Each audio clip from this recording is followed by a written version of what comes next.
Hello, everybody, and welcome back to Wizard World Virtual Experiences as the crowd emojis wildly. Let me see all those emojis out there. Drop where you're watching from in the chat, whether you're watching on Facebook, YouTube, or Twitch. These are your free Comic-Con panels coming to the comfort and safety of your own home here at Wizard World and Wizard World Virtual Experiences. We've got Debbie already in the chat on Facebook watching from North Carolina. Trevor's tuning in from Florida. I'm here in New York. Victor, where are you tuning in from? Columbus, Ohio. Yeah, what's going on with the cold in the Midwest? It was like 30 degrees in Chicago the other day when the Mets played there. Yeah. I am your regular host, Mike G, alongside with my regular co-host, Victor Dandridge. Victor Dandridge, say hello to the crowd. Tell everybody who you are.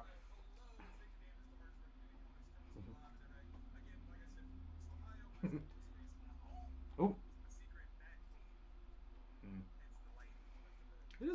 you always go for the dark and moody. I like it. Yeah. I'm like, what superhero has like a super bright, like, I guess Superman's is pretty bright. Like the Fortress of Solitude is very like crystal. Ah, yeah. I am such a Flash nerd. You're right. We have Brandy watching from Michigan, and Sal Scott says hello from Vegas, and then threw the dice and roulette, not roulette, slots emojis up there. So yeah. Love it. Thanks so much for being here. We are not only joined by Victor, but we have an amazing guest here. This is Wizard Weekly, by the way. Every Wednesday, we tune back and check out some of our favorite clips from our panels that happened over the weekend. We have two amazing series going on. We have the Horror Signature Series, plus the Nostalgia Signature Series. Those are both happening. We're like halfway through horror, a couple events into nostalgia. We have one of our amazing guests here with us today. Christina from Throwbacks store has created all kinds of amazing art that you can purchase now in the Wizard World Vault and get signed by the cast members of the respective shows that go along with Christina's art. We're going to take a look at a lot of them now, but let's check in. Christina, tell everybody who's watching on Facebook, Twitch, and YouTube, again, from across the country, where we can find you and what you do and how you got into this amazing art and these amazing pieces. Hi, my name is Christina. I started making wood products about 5 years ago, basically out of the necessity that I just wanted really cool stuff in my house. And everything was just kind of, I don't know, overproduced and really fake old looking.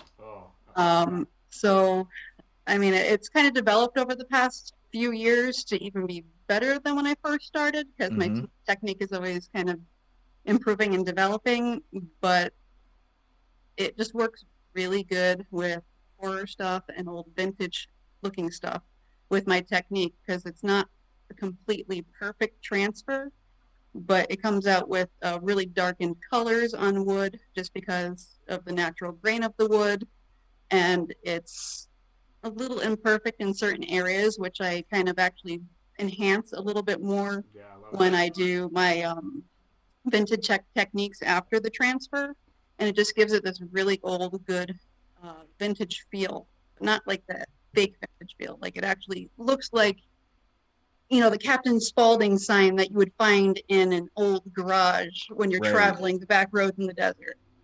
Like when people which get you it, do, just, obviously. yeah, you know, you find old art in the back roads of the desert and you kind of recreate that. And most of my art is all my own design, and it's kind of taken off of inspiration of movies. Like, you know, this is not just a picture of Captain Spaulding. Sure. This is fried chicken and gasoline. You know, I would never eat there. Let me just be honest. Never eat there. But it tastes so damn good. But what is it made out of? That's how he gets you. Yeah. And you know, Turtle Brothers, it's, you know, the pizzeria. Yes. Now that's awesome. I designed it for stuff that you can have year round in your home and add to your decor, and it's not just screaming horror or, you know, screaming Ninja Turtles with the characters on them. Actually, if I can jump in right quick, what I absolutely adore about this is the longevity of the art that you're creating. A lot of times when you go to, you know, Comic Cons and Artist Alley, you see things that have a fleeting sort of showcase period, like they're prints, which is paper, which is cool. but it doesn't have the longevity of woodwork. And that really stands out. Like, were you a fan of woodworking stuff and you just kind of drifted into this? I'm a fan of just old vintage art in general. Cool. I've collected a lot of old, actually old antique silver spoons and old depression glass from the 20s. So I love everything that's just really old and vintage. And it's really hard to find anything nowadays that would capture that. Yeah.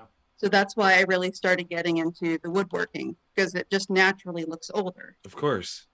I think like there needs to be like a horror themed version of Cracker Barrel that like features your stuff. You know what I mean? Like somebody's like, oh yeah, no, my grandpa, he caught this fish at Crystal Lake. And you're like, wait, you went where? Like, why did you do this? Like, that's super cool. Oh my God. Santa stuff. And you're seeing, just so for those that are watching at home that maybe missed the setup, a lot of people are just joining in now. Genie4 watching on Twitch says your art is very impressive, Christina. And Debbie says, yep, we're doodles. That's a cosign. Yeah, that's a cosign. What you're seeing here in the slideshow there that's kind of going back and forth are all works of art from Christina. Oh, I love the Hellraiser puzzle box. Yes, yes. Tissue box. So smart. So smart. Genius. Genius. And I love that. Oh, I was gonna say, don't open it. You don't know what's inside. That's gonna be so bad. You only release the demons every time you have to change the tissues, okay? Fair game. Fair game. Fair game. That would make me, I'd be like, I'd go for that like who wants to be the last tissue? You know what I mean? Like, nobody wants to be the last tissue. No. Well, and the funny thing is I have one of these in the office. Nobody knows what it is. They just like, oh, that's a very interesting tissue box. Excuse me, it's a key to hell. Yeah, and finally when someone comes over and they're like, oh, Hellraiser, right? And you're like, okay, you could be friends with me. Yep. What I like You're what cool. you said before. Yeah, I like what you said before about how it doesn't look like mainstream design. Like it looks like it's a real piece that someone created, which is exactly what you did. But that is my favorite type of art. There's so much, we've seen the official graphics and the official images put out by, Ninja Turtles and all the horror movies and stuff. But to see this variation on it and take on it, it makes it feel unique and like one of a kind, like no one else has it. Yeah. And that's my favorite part. Oh, I love that Good Guys one too. I know. Like with these, I gotta ask, like, any chance that you would want to make T-shirts? Because I would totally wear T-shirt designs of these. Yeah, so I've had a few requests from people that want it on T-shirts, especially the Turtle Brothers one. Yes. So I've been in talks with a few different companies, and I was going to start looking into having it available. Because I don't want to get a ton of them printed because there's so many different sizes. So I'm looking into a company that I could just sign up with, and then it'll be basically like a print on demand thing. Also, just because I do have so many different designs that I've done. I think I have over 200 different wood plaques now in my store. And I'm basically designing like 4 or 5 new things a month. That's awesome. So, that's output, people. Love it. Yeah, my gosh. What is your most popular so far? I think my biggest seller so far has been Captain Spaulding in general. Yeah. I mean, but that one was one of my first designs. The Turtle Brothers one has also done really well. My Shaun of the Dead Winchester Tavern here over to my right. That's one of my newer designs, which is really doing well. And I think one of the pictures I sent over to you that you have in the slideshow is Mrs. Lovett's meat pies from Sweeney Todd. I've already had a lot of requests for that one to be making in a bigger size because I just started doing 11 by 14 ones because a lot of people say these 1 foot ones aren't big enough. How heavy are those? They look like they could be substantial. Yeah, they're not lightweight. Okay. So like here is Lily Mouse. Love that. I just started doing a lot of classic horror portraits just because they look so vintagely old. The wood itself is about 1 inch thick, so these are very hefty. Yeah. I normally have backers on them. I haven't put a backer on hers yet, and here I'll pull this one off the wall. So we could possibly use these to defend ourselves during the zombie apocalypse. That's what I was really okay. Use the Winchester. Yeah. Like that's what I needed to know. Like that's awesome. everything's finished, everything's stained. I use a special technique on the front that everything comes out super aged. That is cool. And depending upon the picture on the front, I'd use different types of stains to enhance the photo. Like this one I did in, like the classic old wood, because I wanted to look like an old tavern sign. That's awesome. This is my own design of kind of inspired by the Winchester Tavern in Shaun of the Dead. And these are obviously a darker stain to just enhance the black and white photos. That's beautiful. But they're very hefty. These weigh about, I would say, just over a pound, depending upon the woodcut. Oh yeah. The larger pieces, I have these two here behind me, the Captain Spaulding and the Turtles Brothers. Those are the 11 by 14, so they're probably about a pound and a half.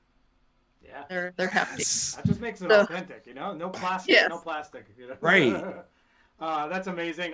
Kelly DeAngelis said, love the Sweeney Todd one. Trevor Gray says, love the Shaun of the Dead one. So you've already got a lot of admirers in the chat already. So definitely head to Throwback Store and check this out. We're going to drop the link at the end of the panel. I want to skip ahead. Love the Mrs. Lovett's meat pies. But I'm a huge and gigantic fan of Jason and the Friday 13th series. You've got not only the plaque, like what would be the on the tree camp plaque, but then also you can't go wrong with the actual panel there, property of Camp Crystal Lake. Both amazing. Both are available at Wizard World Vault, y'all. So if you are a horror fan, and I know a lot of you in the chat are right now, head to Wizard World Vault right now. You can get the cast of Friday the 13th Part 6 and then the upcoming cast, Friday the 13th Part 8, individual autographs with the cast members on these items. So that's like that's like super exclusive. We always talk about the exclusivity of our products. You're getting a handmade item, again, signed by a cast member, and it's all done virtually. You don't, we miss going to physical conventions, but exactly, we just can't do them right now the way we want. So this is our best way to support awesome artists like Throwback Store and Christina. This is Wizard Weekly, so without ado, we always promise that we show you clips, some of our favorite clips. You'll have to go in and purchase the full panel to get the full 45-minute to 50-minute panel. It was an amazing one with the cast of Friday the 13th Part 6, Jason Lives, which arguably I think is top one or two of I'll give you top three. It's in top three for sure. It rotates for me depending on what mood I'm in. Okay. I think Jason Lives. What I'll say about Jason Lives is it was the resurgence of the series. I think yes. I think it brought it back after after a terrible 5, and really cemented Jason as like a horror icon, in terms of his look and everything.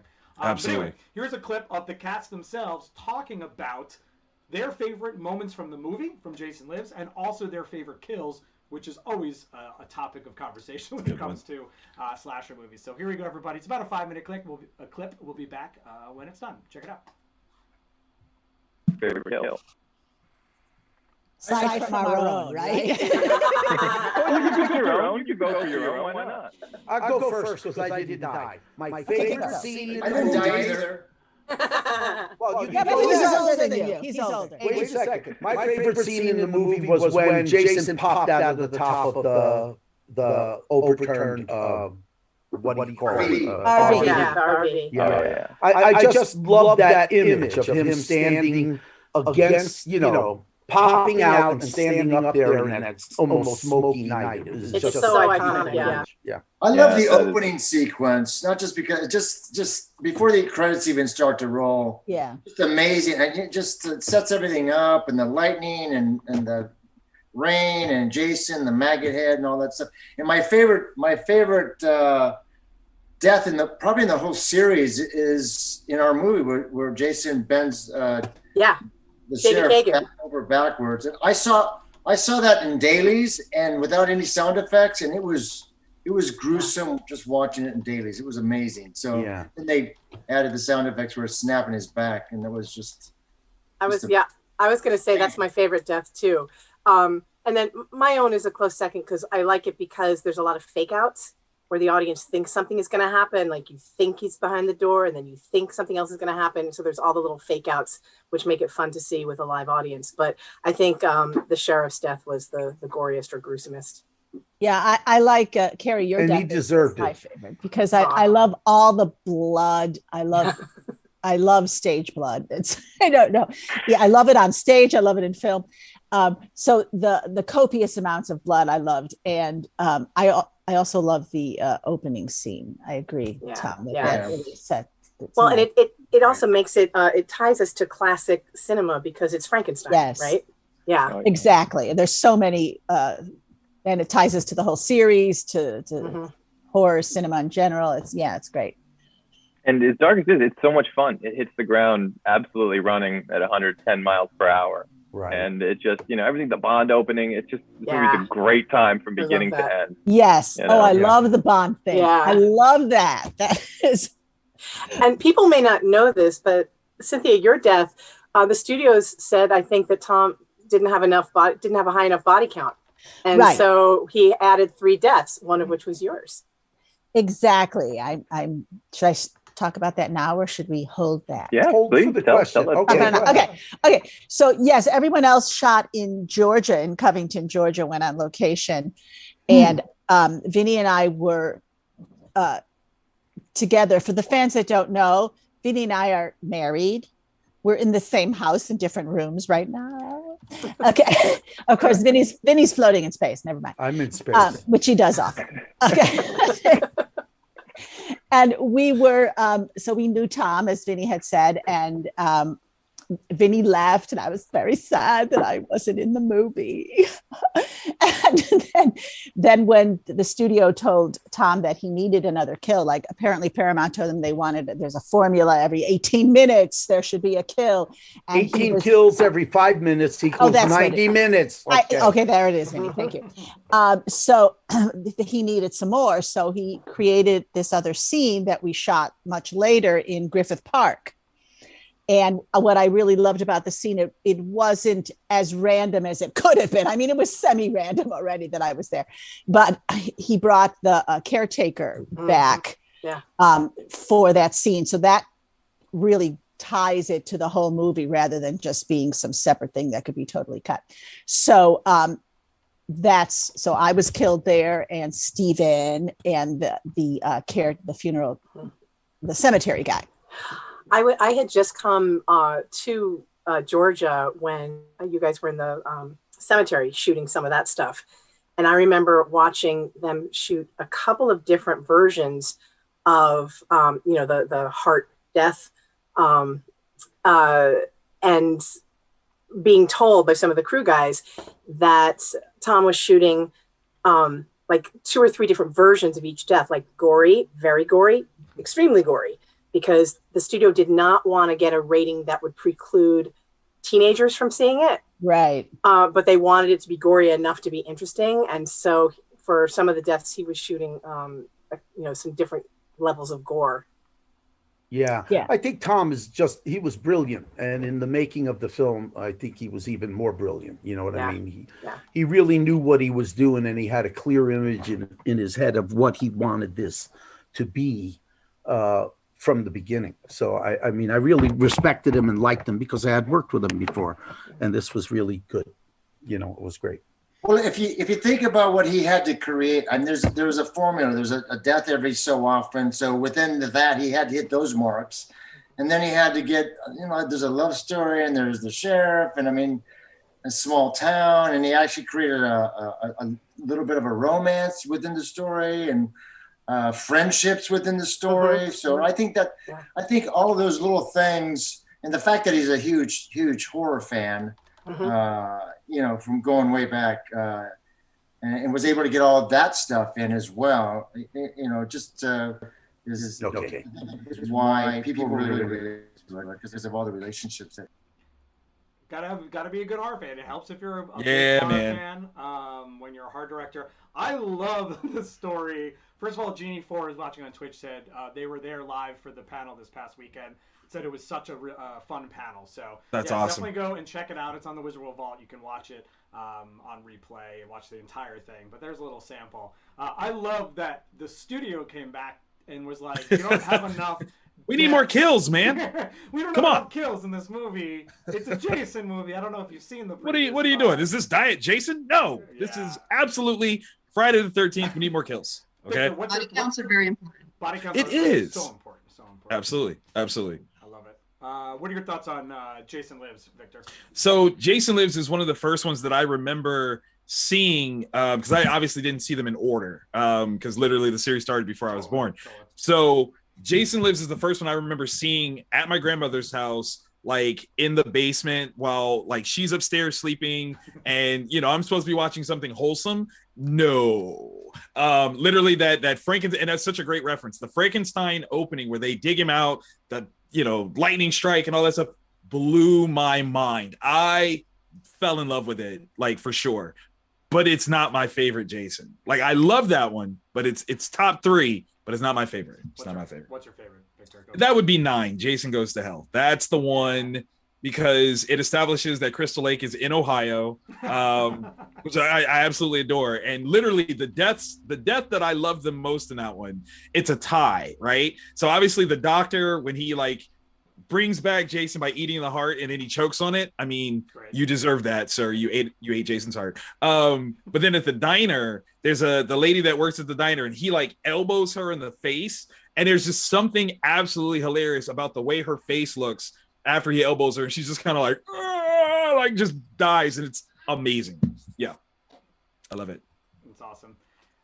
Christina, are you a big Friday the 13th fan? What would be your series of all time? Your ultimate horror series? I'm not a huge fan of the long-acting series, just because there's so much variation in every single one of them. I'm more of the one-off horror movie type people, like Pumpkinhead, Lost Boys is one of my absolute favorites for obvious reasons. But one of my really favorite ones is Killer Clowns. I'm a big fan of, yes. I love the old school puppetry, and there's just something that adds a lot of, I don't know, just almost more reality to the puppetry than all the movies now with all the special effects. Yes. There's just some kind of endearing qualities about that, and it actually makes it more realistic to me. That's awesome. Yeah, there's a ton of. That's my favorite part about all the horror movies from the 80s and 90s is the practical effects. It makes it so much more scary than some of the stuff that It really is, because the actors are also bonding with something in front of them that they could react to, and it just makes it a lot more believable, even though the imagery itself is a little corny, like the giant puppets of Killer Clowns, but those were real. Those were real. Yeah. No. But they were from outer space. They were real. Your brain through straws. Yeah. Cotton candy, Yeah, exactly. But it just looked amazing. Yeah, my gosh. Kelly D'Angelo says Lost Boys is one of their favorite movies as well. Yes. JD Smith, Digi Artist, who always is coming and hanging out with us, said late to the party, but they said Jason Goes to Hell is their favorite as well, Victor. So there you go. That one is my favorite Jason.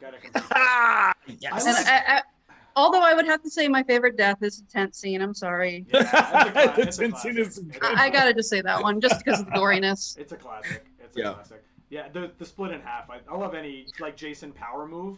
You know what I mean? When he becomes like Bane essentially. And just like, oh, so good. I would see. I like the later ones better earlier, but then when I went back and like rewatched the whole thing, I do have a strong appreciation for final chapter, and then like seeing Tommy's storyline play out. Skip 5, and then seeing Tommy's storyline play out in Jason Lives. I like that 1-2 punch of like the mythology, if you will, of the whole thing. Where was I going to go with this? JD Smith says that apparently the caretaker in 6 was originally written to be going to be revealed as Jason's father. Was going to be a big twist, but I guess it never. I don't remember. Why? Yeah, why did they drop that storyline? That would have been. It would have been interesting. We're talking a lot. I'm going to pivot us a little bit here because a lot of horror and we're all fans, so that's awesome. Of course. But one thing that keeps coming up, and it happened even when we were designing these series, we immediately had that horror fandom. Like it's a tight knit group of people that are just obsessed. But all these nostalgia things started coming up as well, and everybody's going back and they're like, oh, I want to talk to the cast of my favorite TV show from the 80s or 90s, or you know what I mean. I love that they're rebooting like Turtles for the 12th time, and it's still good. You know what I mean? What do you think it is, Victor and Christina, and whoever wants to jump in, that is so popular right now or you're really not just right now, like this year, but I mean over the past few years? Why do you think we think nostalgia is coming back and is so popular again. Yeah. Do you want to go for that, Christy? You are an artist who is literally designing pieces to be Right. nostalgic. Yeah. You know? Yeah. I think it's really stemming from that there's a lot less original things coming out now. Mhm. Everything is basically reboots. And then the reboots aren't as good as the original. So people are kind of going back to the roots and the original movies. And it's just like, there really doesn't seem to be any good original ideas to me coming out recently. It's all remakes, all reboots of the original stuff. And it's just not holding up. I totally agree with that. It's one of those things where, like, because so many poor imitators are coming out, it's better to go back and see the originator, if only to kind of rejuvenate, you know, what it is that you loved about the thing, you know, to go back and see, like, you know, even if it was like not the greatest, like I still, you know, have a big heart for Superman 4 Quest for Peace. Is it a good movie? No, but I love it because it's not a good movie, but it's, you know, it matters to me. It was a benchmark in my life. You know, it's one of those things where kind of with, especially like in the craziness of what 2020 was, some of these nostalgic things make us feel better. You know, like it comes from a time when we just felt better about things. We're more hopeful. You know, we didn't have any worries. So let's go back to that. Like, let's get some of that action up here and see what happens. And honestly, I think there was just so much more artisticness and like desire for perfection in some of the movies. I mean, just look at Psycho. There was no reason for them to remake Alfred Hitchcock's Psycho. It was right.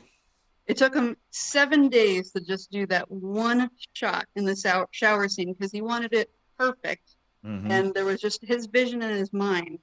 When they remade the movie, they did it shot for shot. It's not that they didn't do it great. It just didn't have that same heart as the original Psycho movie.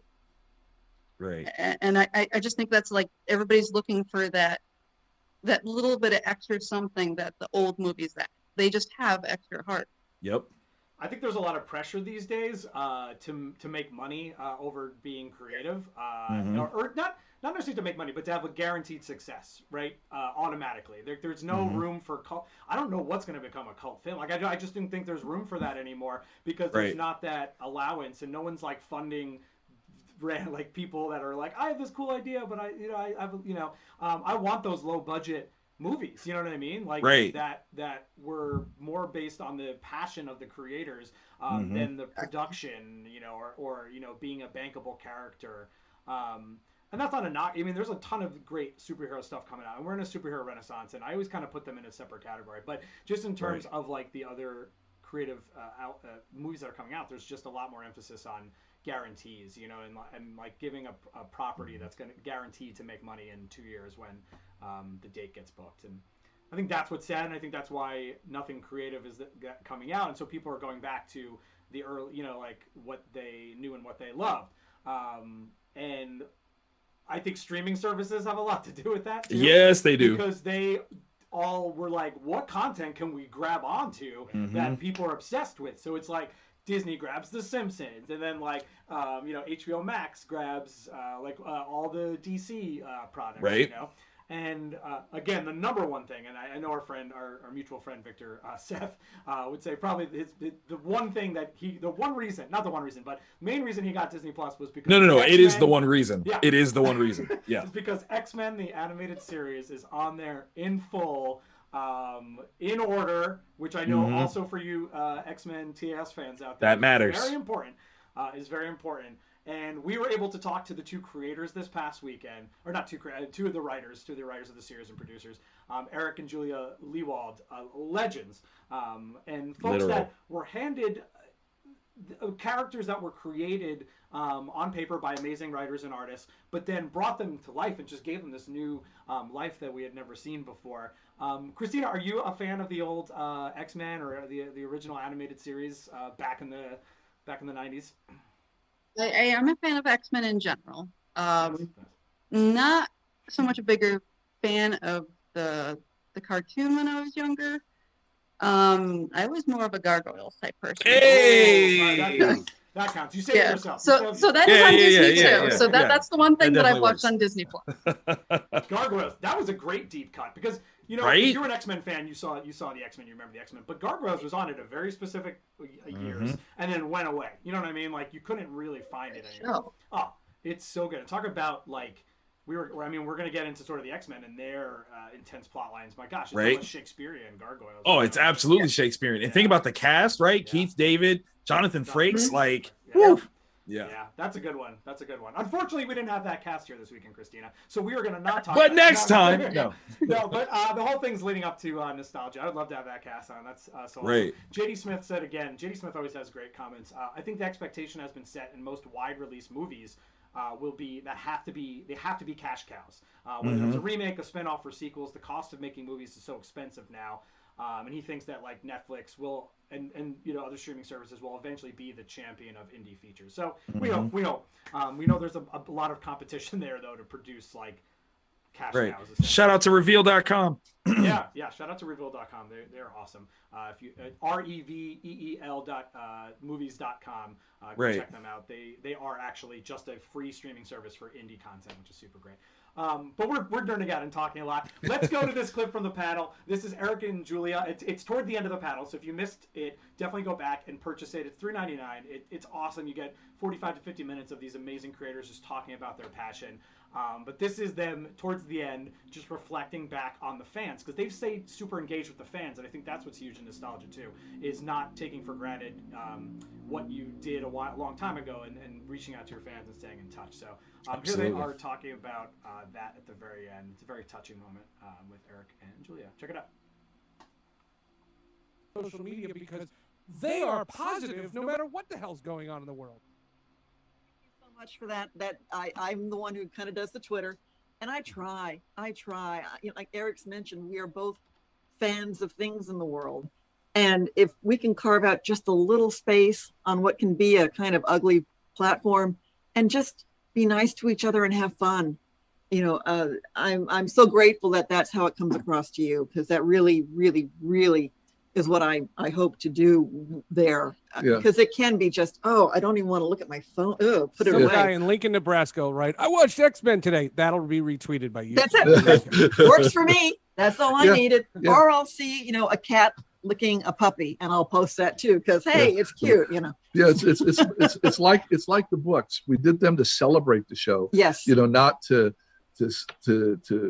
get vengeance or to troll anybody or to get our side of the story out or anything like it.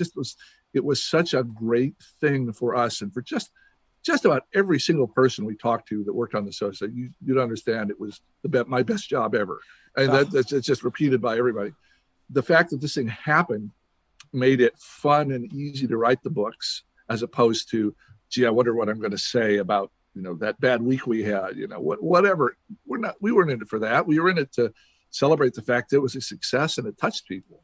And 30 years later to have people continue, because again, it's only been 5 years, I think, since we joined Twitter, which seems like a long time for a younger generation, but that in the great span of time, that's not that long, but that we can celebrate the show together in a way. And that's the word, celebrate. Can we just celebrate being fans, celebrate finding each other?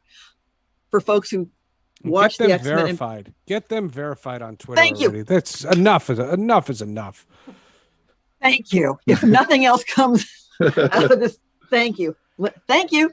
But so many people could say they saw something in the X-Men that helped them as a younger person. There's not a one of us who didn't go through puberty and adolescence and didn't have our own bodies do our own version of a mutation that didn't make us feel like other. And the fact that the X-Men were able to be there in their found family and still have a whole part of the universe not like them because just because they're different is a big deal. I think. No, it's the timing is fantastic. I was going to say, I always thought, Eric, you and Mark made a very smart decision in the very first episode where it wasn't good mutant versus bad mutant as the big bad fight. It was our mutants versus what became the Friends of Humanity with the Sentinels and a portion of the human population we don't like you. We don't know you. We don't like you. You frighten us. And then that opened the door for the beautiful Magneto version of the storytelling, where it's like, well, we're superior. They don't like us. We're getting out of here. You know, we don't. And then you had Xavier and Magneto, and what I think is one of the most touching friendships I've seen depicted. And again, it's a Saturday morning cartoon, but there are still times when I get choked up when they have a conversation, and especially when Xavier is bedridden.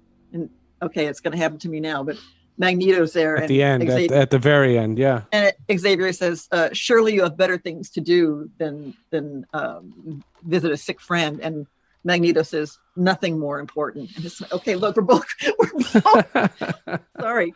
I love but, it. You know, I love it. That still look, it sticks with us. It does. It does. No, it really does. It really does. Don't forget. And it stuck with us. You know what I mean? Oh boy. And it stuck with us too, you know? Oh, absolutely. Absolutely. I'm tearing up again, rewatching it. I was there live. Look, there's the book. But I had to go get my copy, yo. Like, yeah, man. Yeah. The Lee Walds, they are special. Like when you say like anybody that made something that touched somebody's childhood, but then they are still active with their fan base, that is them to a T. Like I got to meet them at San Diego a couple years ago. Awesome. And it was like an immediate like family reunion. Like it's the first time we've ever met, but like we're hugging each other. We're like taking pictures like we know each other. They are literal blessings to the creative community and nostalgia and childhood for sure. Yeah. They did that panel this last weekend. They're going to be here this upcoming Saturday, again, for those live one-on-one chats. They're autographing their books. So if you don't have a copy yet, or, you know, you want to get another one with their autographs, both the art and making of the animated series, which, Victor is promoting very nicely right now, and previously on X-Men, the making of the animated series, both amazing books. They're also giving out a script page for the very first episode, Night of the Sentinels Part 1. Night of the Sentinels. Yep, and they're signing that. So if you're an X-Men nerd, oh my gosh, some awesome stuff up there. But just really nice people, an amazing panel. And now we're gonna get the Gargoyles cast on for Christina. We'll have Christina obviously Christina make a custom. What would you from Gargoyle? Christina, what would you create for Gargoyles from their like universe? I don't know. Like a cast, like almost like a. It'd have to be like a sigil, like you have for the Winchester, but for whatever clan castle. Yeah, I could definitely do like a gargoyle clan. Plaque similar to looks this. like you have your first buyer right to my I'm like right to my please pretty please. David Duke, who is Horror Squad 666 and has been at every one of our panels in the horror series, is hanging out and said, don't forget, Saturday is the next installment in the horror series. So David's literally doing promotion for the series. I know, right? While enjoying this panel. So thank you. Thanks, David. That's right. We just had Friday the 13th Part 6. We have Friday the 13th Part 8. Jason Takes Manhattan, which is a gas. And that's how we'll just leave it as that. Leave it at that. That cast is joining us at 1 p.m. Pacific this Saturday. Before that, at 10 a.m. Pacific. Talk about nostalgia, and I hate that this show is even nostalgic at this point. We're dating ourselves here, Victor. But Frankie Muniz from Malcolm in the Middle, it's nostalgic now, everybody. I mean, it is. Early 2000s is now far enough away. Man, where'd the time go? Where'd the time go? Yeah. What was that, Christina? It's making me feel really old. Right? Like, come on. Yeah, it's 2000. There was like a funny meme that was like what we all think like was 10 years ago. And you're like, and everybody's like, yeah, 2000 was 10 years ago. You're like, no. 2000 was 20 years ago. Yeah. No. At this point, 2000 can drink. Like, how about that? Oh my gosh, that's scary. Wow. Yeah, there you go. There you go. 2000 can drink, everybody. Yep. Happy birthday, 2000. Well, that's it for me. This has been Wizard Weekly, our weekly recap show featuring all of our amazing panels and our amazing guest for this week, who has all of their work up in the horror series. Just click around in that horror series. You can find the panel from Crystal Lake. The Captain Spaulding is up there for a Rob Zombie panel. So definitely check those out. Get them signed by the cast. But if they just want to go directly to your store, Christina, tell everybody where we can find your amazing art. So you can go to Throwbacks Store. There's 2 S's, Throwbacks, and then store, all one word. I'm on Instagram, Facebook, and Twitter. Amazing. I post all of my new items on Instagram, and everything that I have is available is on Etsy. I possibly might be doing a couple of little convention shows later this year. Cool. You know, pandemic pending. Yeah. You know, I'm being very selective because I Right. have been diagnosed with lupus, so Oh, sorry. I want to limit my exposure out in the public. So I might be doing just very small venues for now until I get things figured out. But everything is available on my Etsy store, and you'll see my weekly posts on Instagram. Again, that's Awesome. Throwbacks store. Awesome. And for those of you watching, we just Get in there. Oh, Victor Thank just you. followed. We threw Of course. It's in the chat. So whether you're watching on Facebook, YouTube, or Twitch, either live tonight or throughout the week, definitely follow Throwbacks Store, double S, and check out Christina's amazing work. You can see some of it now. You can see more of it there. Victor, sign off. Tell everybody where we can find your amazing art. You can find me at vantageinhouse.com or youcreatecomics.com. That's the letter U, CRE, the number 8 comics.com, where not only am I self-publishing the greatest comic books of all time, I said what I said, but I'm also teaching you how to make comics of your very own that perhaps maybe one day, dare to dream, could trump my own. So there you go. And my name is Mike G. I'm a regular host. I just host things, and you can follow all You do all the things, sir. I do all the things, and you can find all those things. My handle is at MikeGDoesThings appropriately. So follow me on Facebook, Twitter, and Instagram. You can also just message at Wizard World, DM us whenever you have any ideas or pitches or anything like that, and that will eventually get to me. But this has been Wizard Weekly. In 2 hours, everybody, we have Liz and Meg of PureFandom.com. They are doing their watch of the week, and as there's only one right now. It's the Falcon and the Winter Soldier. Let's be honest. No, they are talking about those episodes, and they're going to be giving out some prizes. They've got Winter Soldier and Falcon stickers and notebooks. So come if you think you know some trivia answers to some of the questions. And there will be spoilers, so if you haven't seen it, don't show up. But if you have, come to Watch of the Week in a few hours. Tomorrow we are going to be featuring one of our favorite cosplayers, Night Mage, BB Alcade, and Serpentine Cosplay did 18 different Mortal Kombat characters in a marathon shoot, and they've been featured on Yahoo, Nerdist, and Pure Nerddom. I don't think I'm saying that. That's awesome. And they're going to be joining us tomorrow to show us the fruits of their labor. We'll be looking at the photos that they shot and talking about the experience.